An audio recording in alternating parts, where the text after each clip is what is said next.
Franchement, bravo parce que il semblerait que vous ayez fait une belle manifestation. On en a vu le début, on a loupé la fin, à mon grand regret. Mais en l'occurrence, en bas au sous-sol, comme la fois dernière, et bon, vous êtes plus nombreux, ça c'est une réalité, mais en bas au sous-sol, on vous entendait, et ça, franchement, ça fait chaud au cœur.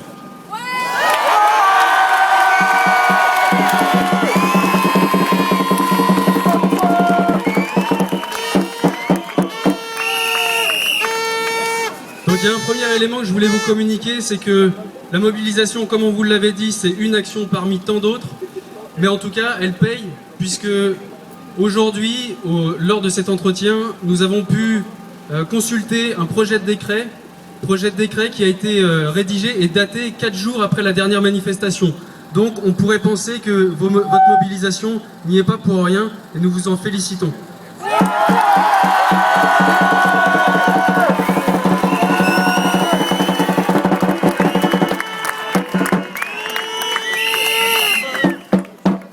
Donc contrairement à ce que peuvent penser certains, agir avec tous les moyens d'action que l'on a à notre disposition, il faut le faire et il faudra continuer à le faire.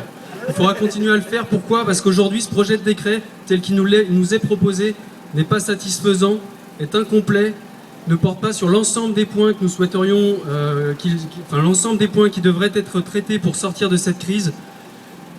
Aujourd'hui, le projet de décret qui nous a été proposé, qui devait normalement être publié, je dis bien publié, au mois d'octobre dernier, donc ça fait 6 mois que ce projet aurait dû être publié, est quasiment identique à 2 points près par rapport au décret des chiropracteurs. Et donc en l'occurrence, nous avons pris 6 mois de retard. 6 mois de retard, c'est énorme, parce qu'on est bientôt à la fin de l'année universitaire ou scolaire. Et ce qui veut dire que si ce projet de décret ne passe pas rapidement, l'application des décrets se fera à la rentrée 2013. 2013 qui veut dire encore 1 an d'attente avant que ce projet de décret puisse être réellement applicable.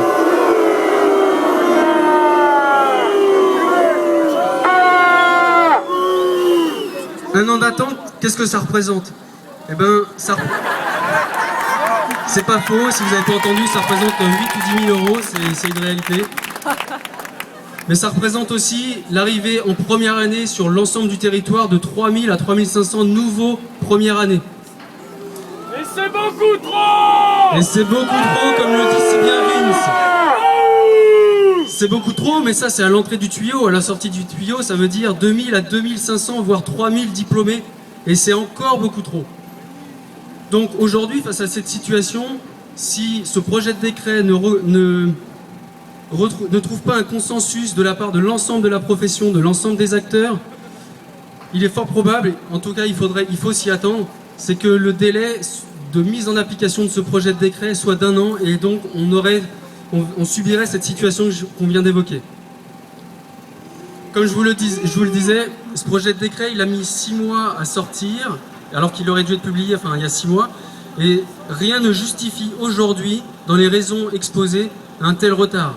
Donc, on peut se poser la question sur les intentions du cabinet du ministre, sur quelles sont ses intentions vis-à-vis de notre profession.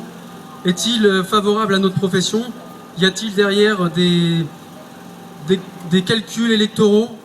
Ce sont des questions qu'il faut se poser, et c'est des questions que vous devez vous poser et que vous devez avoir à l'esprit, parce qu'aujourd'hui encore, avec l'action que vous avez menée aujourd'hui et qui rassemble énormément de monde par rapport à ce qui était prévu, c'est que vous avez le pouvoir d'agir, d'influer sur l'avenir de notre profession et sur l'avenir de la réglementation, et donc vous devez rester présent, attentif, mobilisé, parce que les actions ne sont pas terminées. Il va falloir que vous soyez attentif à l'avenir de votre profession. On ne tape pas un coup pour ne rien faire derrière, il faut que vous soyez présent jusqu'au bout, et donc il va falloir que vous suiviez, vous continuiez à inviter vos collègues, vos confrères pour les professionnels, à inviter vos camarades pour les étudiants en ostéopathie, à rester attentifs à l'avenir, au déroulement des jours et des semaines à venir. Et on sera présent!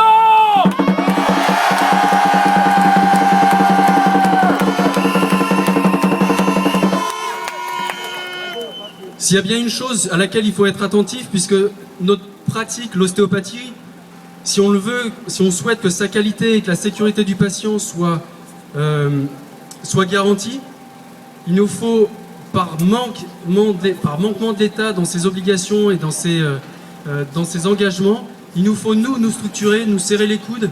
Donc il faut que les organisations professionnelles auxquelles nous avons envoyé le message il y a maintenant 2 mois de notre souhait d'agir de manière unitaire, nous n'avons pas reçu de réponse de leur part.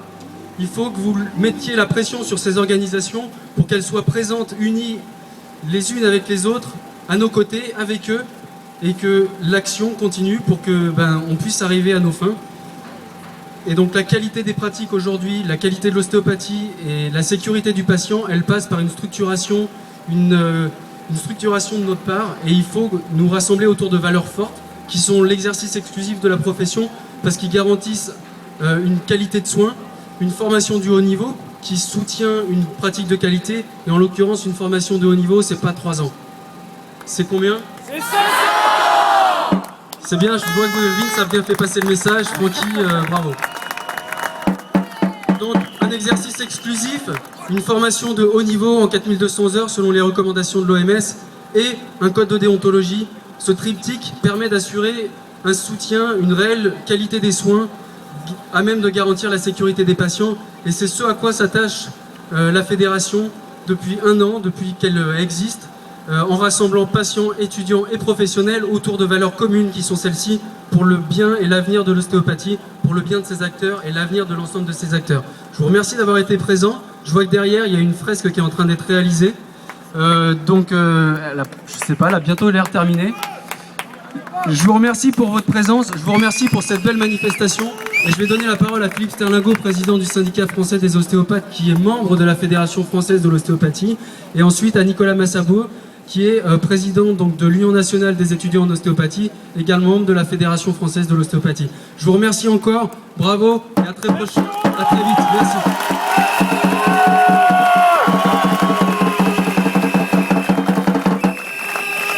Alors moi je vais être beaucoup plus bref que Romain qui devient un vrai politique et qui parle bien et qui a raison dans ce qu'il vous dit.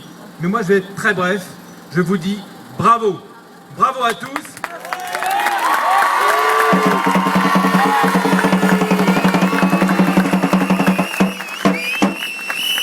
Bravo à tous parce que si aujourd'hui vous n'aviez pas été là et si le 9 février vous n'aviez pas été là non plus, nous n'aurions pas été dans ce bureau à discuter de l'avenir de la profession.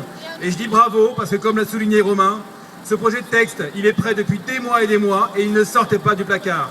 Ce qui fait qu'il sort aujourd'hui et ce qui fait que je l'ai reçu sur mes emails il y a 1 semaine pour commentaire, c'est parce que nous sommes sortis dans la rue et nous avons demandé à être entendus par les pouvoirs publics. Donc bravo encore une fois.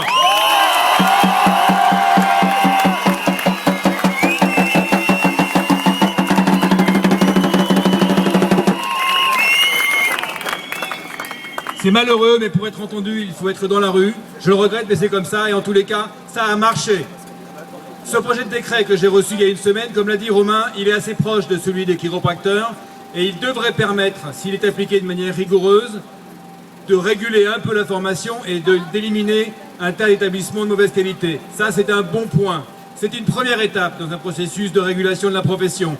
Nous allons faire des propositions d'évolution de ce projet de façon à ce qu'il soit encore plus ambitieux, et je m'attacherai la semaine prochaine à envoyer un commentaire à l'administration. Nous devons rester extrêmement mobilisés et démontrer au pouvoir public que nous ne lâcherons pas l'affaire et que pour nous, c'est une question de vie ou de mort. Donc continuons à rester mobilisés, suivons ce dossier et nous vous tiendrons informés au fur et à mesure. Mais encore une fois, bravo à tous, vous avez été formidables!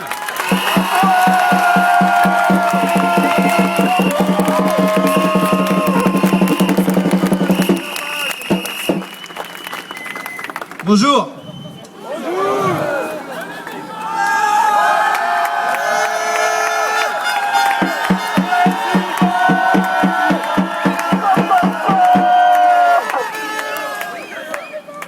Merci beaucoup, merci à tous d'être là. Je suis désolé pour tout à l'heure, je suis arrivé un peu en retard avec les bus de Lyon, donc j'ai pas pu me présenter. Donc en effet, c'est aujourd'hui moi qui remplace depuis plusieurs mois maintenant Charles Boissé, qui devait être par là-bas. Donc je sais plus où il est, mais je tiens quand même à remercier tout le travail qu'il a fait pendant les 2 dernières années. Parce que si vous êtes tous là aujourd'hui, c'est bien grâce à lui. Merci Charles.